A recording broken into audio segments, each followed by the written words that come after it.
આગળ જોઈએ તો દાખલો 4.12 છે સ્વાધ્યાયનો.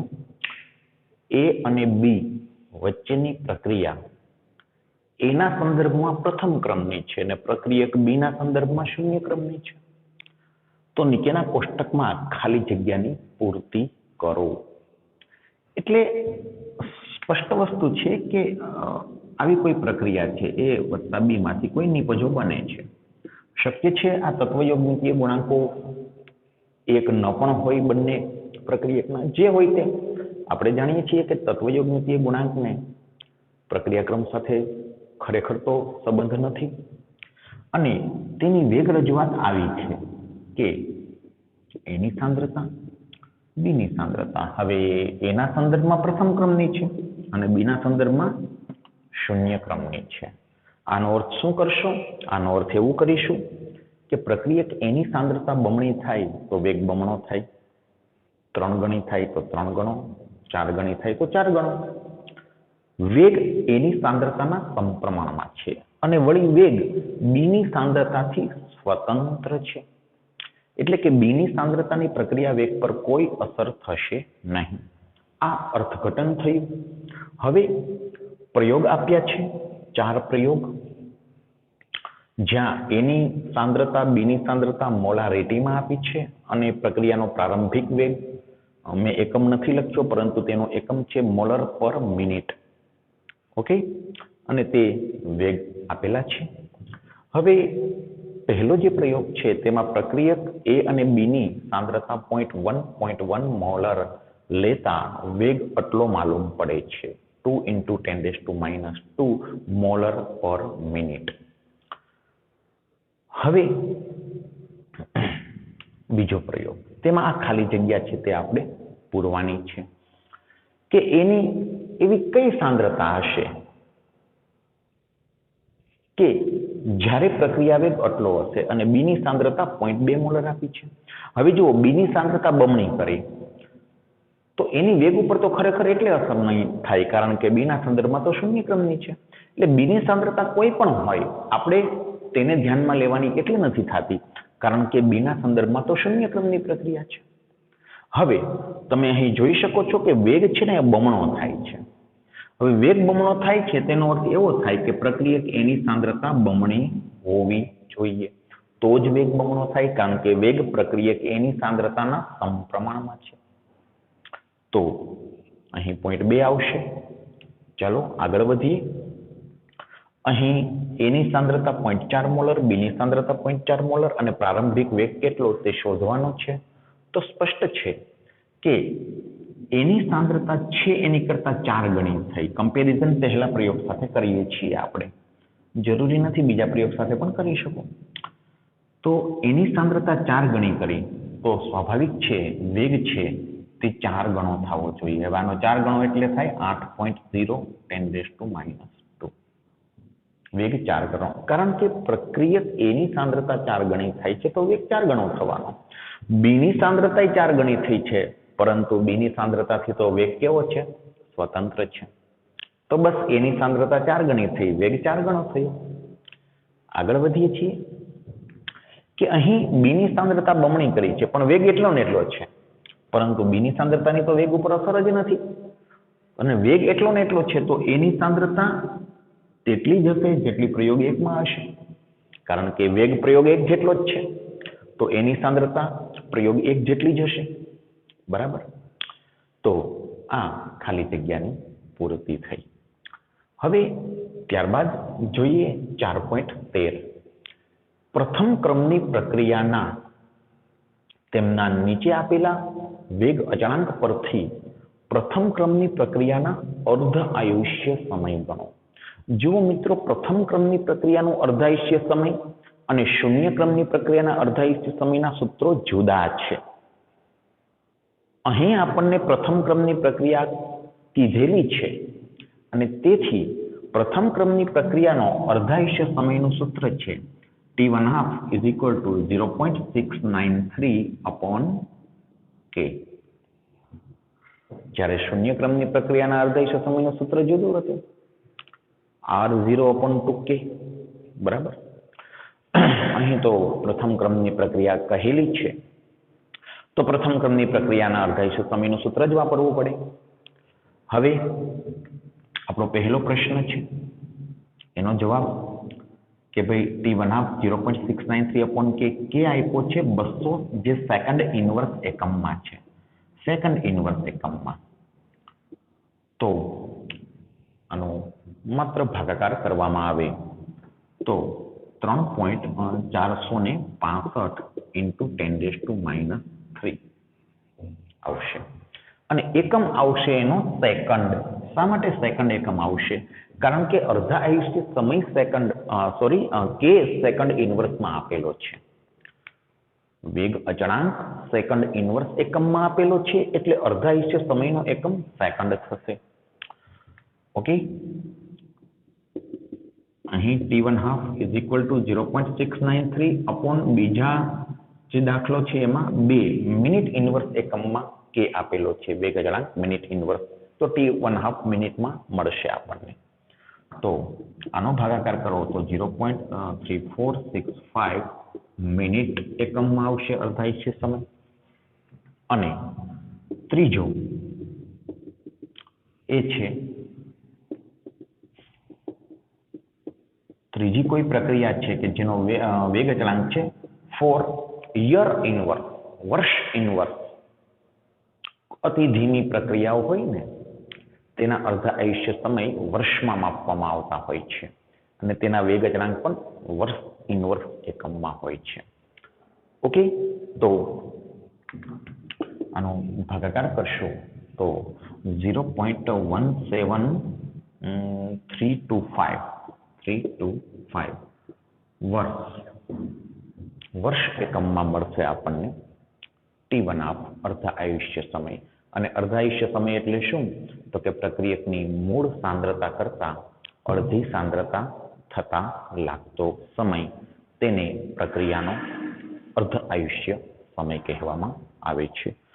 તો પ્રથમ ક્રમની પ્રક્રિયા આપણને કીધેલી છે, એટલે પ્રથમ ક્રમની પ્રક્રિયાનું જ સૂત્ર વાપરવું પડે. ઓકે,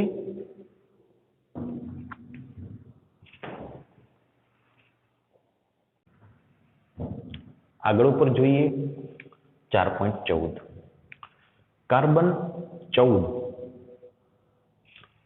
નો રેડિયો એક્ટિવ ક્ષય નો અર્ધ આયુષ્ય સમય 5730 વર્ષ છે.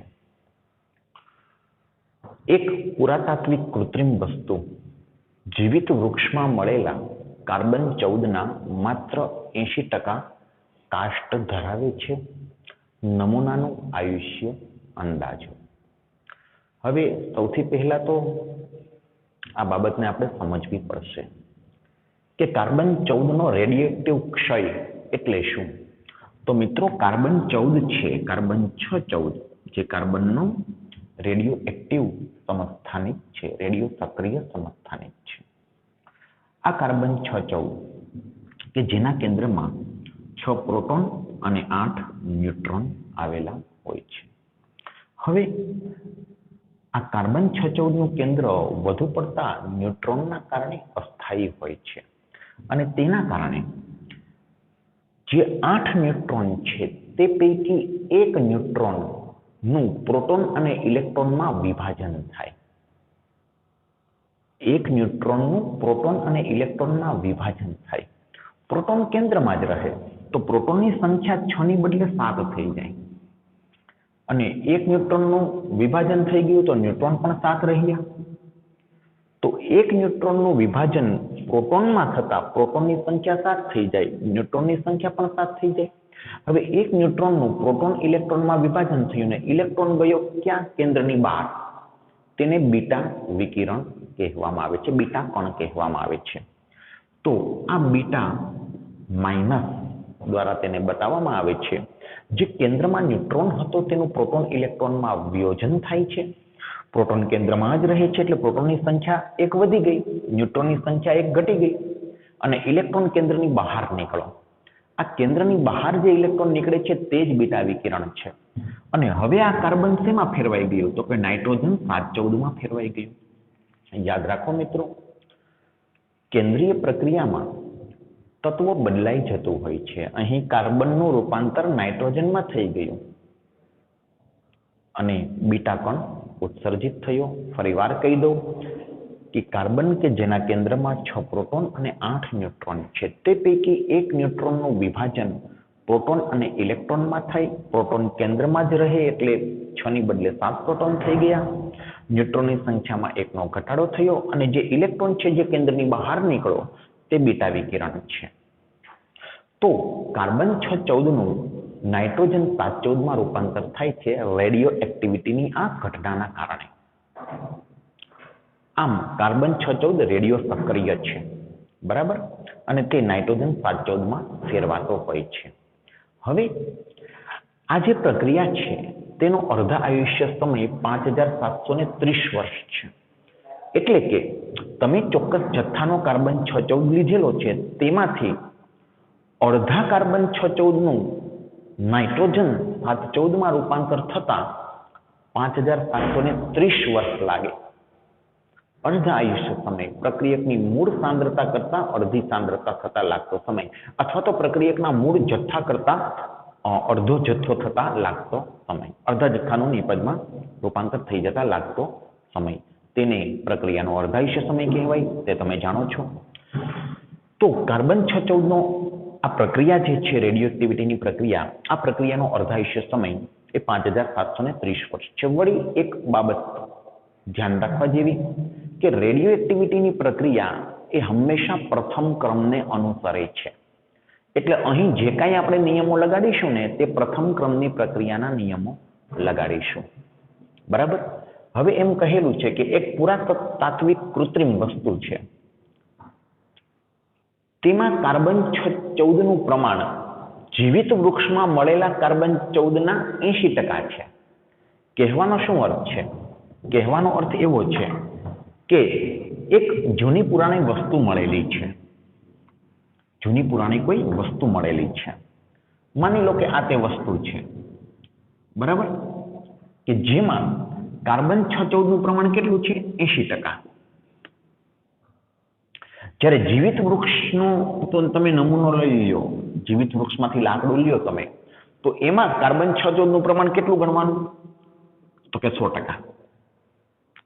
અને પુરાતાત્વિક વસ્તુમાં કેટલું રહ્યું છે બાકી? 80%. મિત્રો 100% નો અર્થ એવો નથી કે જીવિત વૃક્ષનો જે લાકડું છે તેમાં જે કાર્બન છે એ બધો કાર્બન 614 છે, નહીં. તેની માત્રા ખૂબ ઓછી હશે, પણ જે છે તે 100% લેવાની, બરોબર. અને જે પુરાતાત્વિક વસ્તુ મળી છે એમાં કાર્બન 614 નું પ્રમાણ જીવિત વૃક્ષની સરખામણીમાં 80% જોવા મળે છે. આમ વાત છે. જુઓ, જીવિત વૃક્ષનું જે લાકડું હોય એમાં કાર્બન 612 પણ હોય અને 614 પણ હોય. 614 ની માત્રા ખૂબ જ ઓછી હોય. હવે આ જ લાકડાને જો કાપીને એક બાજુ મૂકી દેવામાં આવે અને વર્ષો સુધી એને સાચવવામાં આવે તો અમુક વર્ષો પછી તેમાં જે કાર્બન 614 નું પ્રમાણ જ્યારે તે જીવિત હતું ને તેના કરતાં ઓછું મળે. શા માટે ઓછું મળે? કારણ કે તેનો કાર્બન 614 છે એ નાઇટ્રોજનમાં રૂપાંતર પામી ગયો હોય. તો આ થઈ કમ્પેરિઝન કે જીવિત વૃક્ષમાં જે કાર્બન 614 નું જેટલું પ્રમાણ છે હશે એ ઓછું જ પ્રમાણ, પણ એને 100% ગણવાનું છે. અને પુરાતાત્વિક વસ્તુ છે એમાં કાર્બન 614 નું પ્રમાણ 80%. તો હું એવું કહી શકું ને કે આ પુરાતાત્વિક વસ્તુ જ્યારે જીવિત હશે ત્યારે એમાં પણ 100% હશે કાર્બન 614 નું પ્રમાણ. અત્યારે 80% છે. તો આટલી પ્રક્રિયા થતા કેટલો સમય લાગ્યો? આ ગણવાનું છે. આપણે ગણવાનું છે કે નમૂનાનું આયુષ્ય અંદાજો. આ નમૂનો પુરાતાત્વિક વસ્તુ છે જેમાં કાર્બન 614 નું પ્રમાણ 80% છે. એ જ્યારે જીવિત લાકડામાંથી બન્યું હશે ત્યારે એમાં 100% હશે કાર્બન 614 નું પ્રમાણ. 100% નો અર્થ હું ફરીવાર કહું છું કે પૂરેપૂરું કાર્બન 614 ના હોય, પણ જે છે તે 100% છે, જે પ્રમાણ છે તે 100% છે. હવે તેમાંથી 20% કાર્બન 614 નું પ્રમાણ તો ઘટી ગયું છે કારણ કે તેનું નાઇટ્રોજનમાં રૂપાંતર થઈ ગયું, નાઇટ્રોજન 714 માં. અત્યારે 80% કાર્બન 614 છે. તો આટલી પ્રક્રિયા થતા કેટલો સમય લાગે? તો આનો અર્થ એવો થયો મિત્રો કે પ્રક્રિયકની શરૂઆતની સાંદ્રતા આપણે 100% લઈશું અને અત્યારે પ્રક્રિયકની સાંદ્રતા RT કેટલી લઈશું? 80%. બરાબર, કે 80% પ્રક્રિયક પડ્યો છે હજી, તેવું અહીં કહેલું છે કે 80% હજી કાર્બન 76 છે આ વસ્તુમાં, તો બસ 100%માંથી 80% પ્રક્રિયા થતા કેટલો સમય લાગ્યો હશે, એટલી આ વસ્તુ જૂની હશે, એટલી આ વસ્તુનો જે નમૂનો છે તેનું આયુષ્ય હશે. તો અહીં આપણે પ્રથમ ક્રમની પ્રક્રિયાનો નિયમ લગાડી અને ટી એટલે કે સમય 20% પ્રક્રિયા પૂરી થવા માટે લાગતો સમય, 20% પ્રક્રિયા પૂરી થાય તો 80% બધી પ્રક્રિયા પડ્યો હોય, બરાબર. તો 20% પ્રક્રિયા પૂરી થવા માટે કેટલો સમય લાગે એમ વાત છે અહીં. તો સમયનું તો આ સીધું સાદું સૂત્ર છે પ્રથમ ક્રમની પ્રક્રિયા માટે 2.303 છેદમાં વેગ અચળાંક કે log r0/rt, પ્રક્રિયકની શરૂઆતની સાંદ્રતા ટી સમયની સાંદ્રતા RT. ઓકે, હવે એના માટે વેગ અચળાંક જોઈશે, જે તો આપણને આપેલો નથી, પરંતુ અર્ધાયુષ્ય સમય આપેલો હોય, વેગ અચળાંક શોધી શકો. વેગ અચળાંક બરાબર 0.693/T1 આપો અર્ધાયુષ્ય સમય, તો 0.693 અપોન T1 આપતો છે આપણી પાસે 5730 વર્ષ એકમમાં છે. વર્ષ. આ પ્રક્રિયા ખૂબ જ ધીમી હોય, તેના અર્ધાયુષ્ય સમય વર્ષમાં માપવામાં આવતા હોય છે. તો આનો ભાગાકાર કરતા આવે છે 1.2 × 10⁻⁴ અને વેગ અચળાંકનો એકમ થશે વર્ષ ઇનવર્સ. વર્ષ ઇનવર્સ આ વેગ અચળાંક મળી ગયો છે આપણને. તો 2.303 છેદમાં 1.2 × 10⁻⁴ જે વર્ષ ઇનવર્સ એકમમાં છે. લોગ r0 એટલે શરૂઆતનો સાંદ્રતા 100% અને હજુ 80% બાકી છે તેવું કહ્યું છે. 80% કાસ્ટ તો ધરાવે છે, 80% કાર્બન 76 બધી છે નમૂનામાં, તો 20% પ્રક્રિયા પરિણમી છે. ઓકે, તેના માટે લાગતો સમય શોધીએ છીએ આપણે. આનો ભાગાકાર કરતા આવે છે 1.91 આશરે 10⁴. ઓકે, અને લોગ આનો ભાગાકાર 1.25 થશે. હવે 1.25 નો લોગ પણ જોવો પડશે, તો 1.25 નો લોગ થાય છે 12/5 લોગ જોવાનો રહેશે. તો અને 0 પોઈન્ટ જે આવે લોગ તે 0 પોઈન્ટ પછી જે લોગનું મૂલ્ય આવે તે મૂકવાનું રહેશે. તો 0.0969 આ 12/5 લોગ છે. અને ગુણાકાર કરશો તો આવે છે આશરે 1850 વર્ષ. આ 10⁴ નો પણ હિસાબ કરી નાખ્યો છે. 1850 વર્ષ જૂનો આ નમૂનો હશે. હવે મિત્રો, જવાબમાં કદાચ 2-5 વર્ષ આઘા પાછા હોઈ શકે છે. તમને જે આન્સર આપેલો હશે ટેક્સ્ટ બુકમાં તેમાં કદાચ આ આંકડો ના હોય અને 2-5 વર્ષ પ્લસ માઇનસ હોય તો કોઈ વાંધો નથી, કારણ કે અહીં પોઈન્ટ પછીના આંકડાઓ જે આપણે અવગણેલા હોય અથવા ન અવગણેલા હોય તો એટલો ફેર પડે એનો કોઈ પ્રશ્ન નથી, એટલો ફેર પડશે જ, બરાબર. તો આ નમૂનો જે 1850 વર્ષ જૂનો હશે, નમૂનાનું આયુષ્ય જે છે એ આશરે જ હોય. આ રીતે રેડિયોએક્ટિવિટીની પ્રક્રિયા ખૂબ ધીમી પ્રક્રિયા હોય, 2-5 વર્ષનું વેરિએશન તો મળતું જ હોય છે. હવે બીજી એક વાત કરી દઉં તમને મિત્રો, કે આ રીતે જે પુરાતાત્વિક વસ્તુ મળી આવે તેમાંથી રેડિયો એક્ટિવ જો કોઈ તત્વ હોય તો એનું પ્રમાણ નક્કી કરવામાં આવે અને તેના પરથી નમૂનાનું આયુષ્ય શોધવામાં આવતું હોય છે. ઘણી વખત જૂની પુરાણી વસ્તુઓ ખોદકામ કરતા મળી આવતી હોય અને એવું કહેવામાં આવે કે 2000 વર્ષ જૂની કોઈ વસ્તુ મળી આવી છે, તો મિત્રો તેમાં કંઈ તારીખ તો લખેલી નથી હોતી. તો કેમ ખબર પડે છે કે આ વસ્તુ 2000 વર્ષ જૂની છે, 5000 વર્ષ જૂની છે? તો રેડિયોએક્ટિવિટી પરથી એ શોધવામાં આવતું હોય છે. કોઈ પ્રાણીઓના હાડકાં મળી આવે તો એની ઉંમર અંદાજવામાં આવે કે આ પ્રાણી આટલા વર્ષો પહેલા, આટલા હજારો વર્ષો પહેલા પૃથ્વી પર જીવિત હશે. તો કેમ નક્કી થતું હશે?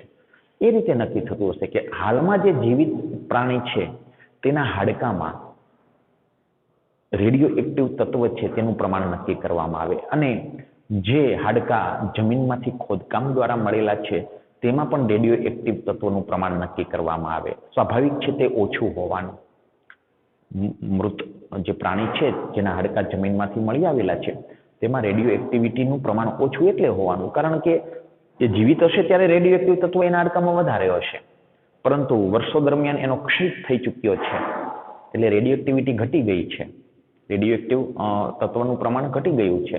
તો એટલું ઘટતા કેટલો સમય લાગ્યો હશે? તો કે ભાઈ આટલા 1000 વર્ષ લાગ્યા હશે. તે આ રીતે શોધવામાં આવતું હોય છે.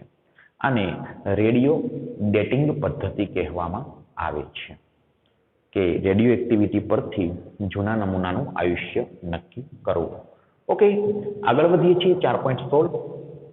પ્રથમ ક્રમની પ્રક્રિયા માટે વેગ અચળાંક 60 સેકન્ડ ઇનવર્સ છે.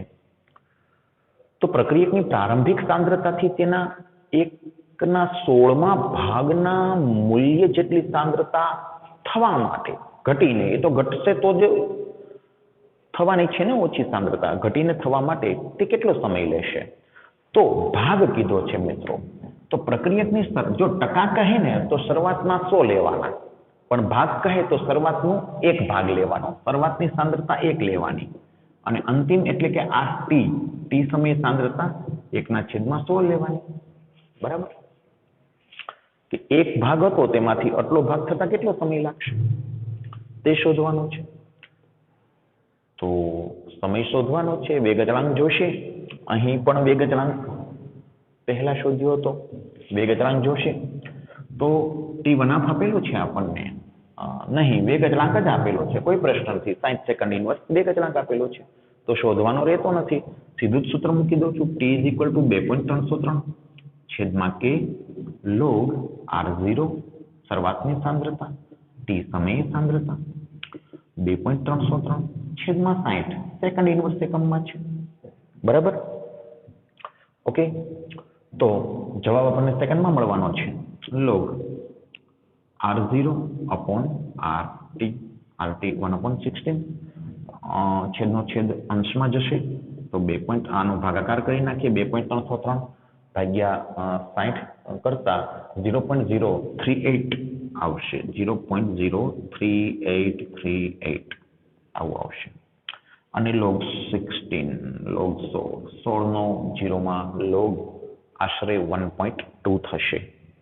તો 0.03838 ગુણ્યા 1.2 આશરે 16 નો 0માં log, અને આ બંનેનો ગુણાકાર કરશો તો એપ્રોક્સિમેટ 0.046 અને જેનો એકમ થશે સેકન્ડ. શા માટે સેકન્ડ? કારણ કે કે વેગ અચળાંક સેકન્ડ ઇનવર્સમાં આપેલો છે એટલે સમય આપણને સેકન્ડમાં મળશે. તો પ્રક્રિયકની મૂળ સાંદ્રતાથી 1/16 ભાગની સાંદ્રતા થતા આટલા સેકન્ડ સમય લાગશે. 16 ભાગની સાંદ્રતા, બરાબર, આટલો સમય લાગશે. તો આ રીતે પ્રથમ ક્રમની પ્રક્રિયાના સૂત્રનો ઉપયોગ કરી અને આપણે સમય શોધ્યો છે કે ભાઈ આટલી પ્રક્રિયા થવા માટે કેટલો સમય લાગશે. આ બંને દાખલા તેના જ છે.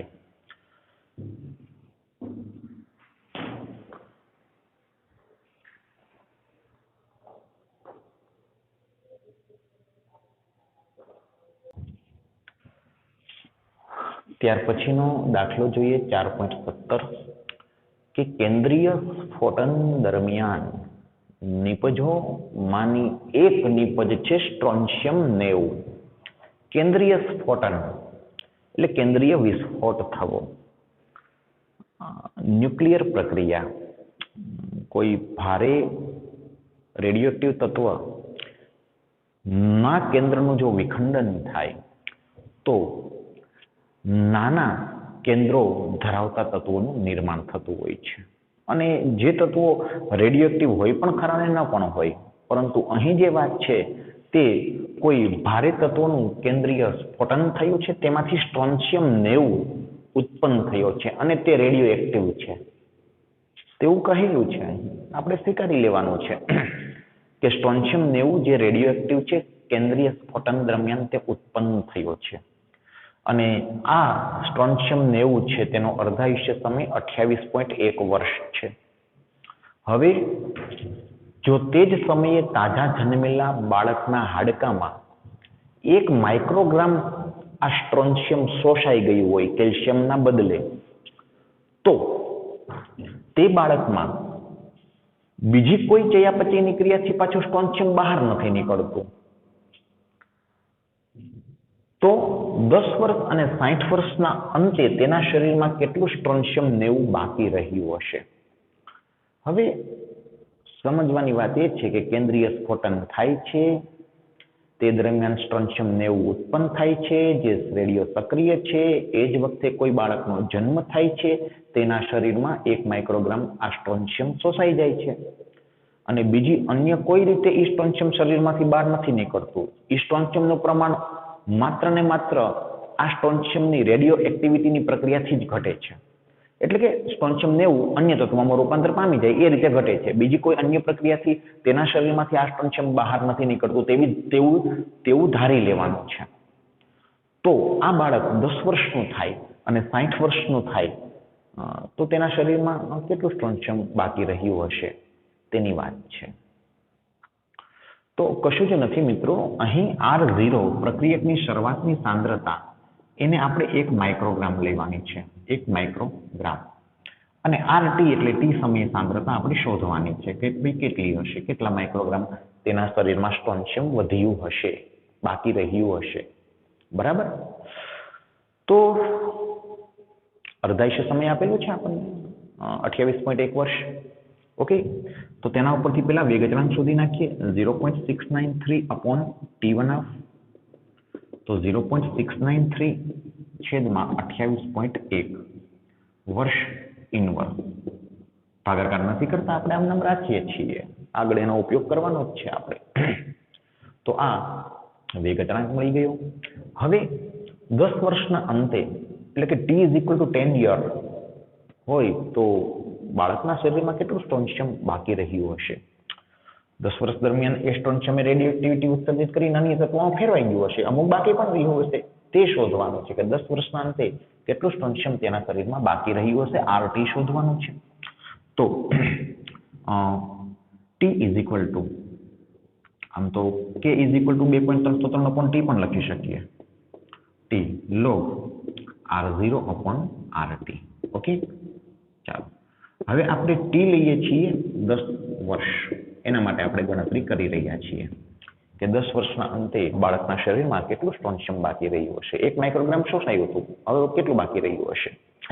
તો કે K નું મૂલ્ય અહીં મૂકી દઉં છું, 0.693 upon 28.1 વર્ષ ઇનવર્સ 2.303 છેદમાં 10 વર્ષ, અને શરૂઆતમાં 1 માઇક્રોગ્રામ હતું અને T સમયે ચોક્કસ માઇક્રોગ્રામ વધ્યું હશે. RT આમ નામ રાખું છું, RT જે શોધવાનું છે આપણે. ઓકે, તો RT ને સૂત્રનો કરતા બનાવશું. સૌપ્રથમ આ 10 અહીંયા ગુણી નાખશું, આ નીચે અહીં ગુણી નાખશું. બરાબર. તો 0.693 ગુણ્યા 10 અહીં ગુણાઈ ગયા. આ પદને અહીં ગુણાંકમાં મોકલી દઈએ તો 28.1 ગુણ્યા 2.303 ઇક્વલ ટુ log 1/RT એટલે log 1 minus log RT. log 1 ની કિંમત 0 થાય એટલે minus log RT વધે છે બાકી. Okay, minus log RT. હવે આ પદનો ગુણાકાર ભાગાકાર જો કરવામાં આવે તો આશરે કિંમત આવે છે 0.1071 આશરે. બરાબર, equal to minus log RT. આ માઇનસ સાઇન અહીં લઈ જઈએ તો log RT બરાબર માઇનસ 0.1071. તો RT બરાબર આ સંખ્યાનો એન્ટીલોગ, પરંતુ ઋણ સંખ્યાનો એન્ટીલોગ તો જોઈ શકાતો નથી, તમે જાણો છો. 0 માંથી બાદ કરવી પડશે. 0.0000 માઇનસ 0.1071 બાદ કરું છું. 10 માંથી 1 ગયા 9, 9 માંથી 7 જાય 2, 9 માંથી 0 9, 9 માંથી 1 જાય 8. ઓકે, અહીંયા 1 12, તો 12 1.8929. ઓકે, તો RT બરાબર એન્ટીલોગ ઓફ 112.8929. હવે 8929 નો એન્ટીલોગ જોશો તો આશરે 7814 આવશે. 0.7814 અહીં પોઈન્ટ આવશે અને 10⁻⁻1 પોઈન્ટ પહેલાની સંખ્યા 10 ની ઘાતમાં એન્ટિલોગ આટલા માઇક્રોગ્રામ બાળકના શરીરમાં સ્ટોન્શિયમ વધ્યું હશે જ્યારે બાળક 10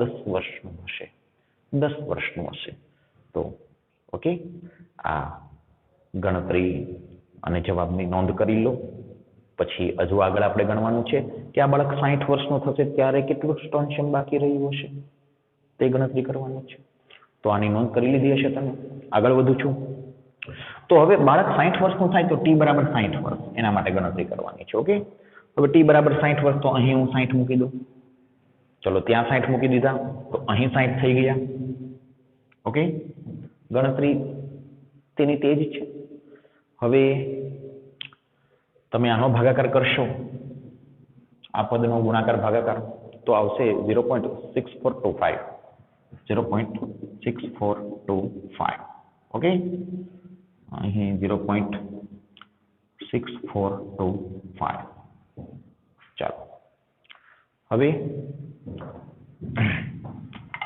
બસ આ બે પદ ફેરવા પડશે ચાલો હવે RT એટલે આનો એન્ટિલોગ થશે ઋણ સંખ્યાનો એન્ટિલોગ તો જોઈ શકાય નહીં 0 માંથી બાદ કરું તો 0 માંથી બાદ કરું છું 0.6425 ઓકે 10 માંથી 5 જાય 5 9 માંથી 2 જાય 7 9 માંથી 4 જાય 5 9 માંથી 6 જાય એટલે 3 અને 1 12 ઓકે તો RT બરાબર એન્ટિલોગ ઓફ 3575 નો એન્ટિલોગ થશે આશરે 2.27 10 ની ઓછા 1 ઘાત એ પોઈન્ટ પહેલા છે એટલે કે 0.227 થશે આટલા